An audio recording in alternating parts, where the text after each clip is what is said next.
Hi. In this video, I'm going to show you how to change your cursor size plus colors in macOS. It's quite easy to do. Let's get started.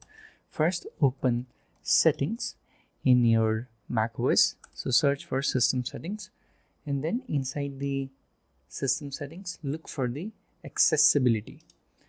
Go to the accessibility, and then within the accessibility, go inside the motion. Not motion. It'll be, I think, display. Let me check. Yeah, display. Inside the display, and there you can see this option called pointer. From here you can actually increase the size of your pointer like this. It's quite easy to do. And here you have option to change the colors also.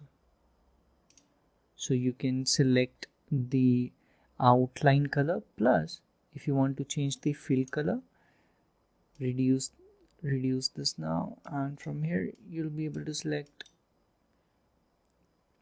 color for your cursor. And if you're not happy with these colors, just simply click on reset colors, and you can always change the size of your cursor. That's all. Thanks so much for watching. Have a great day. Please subscribe.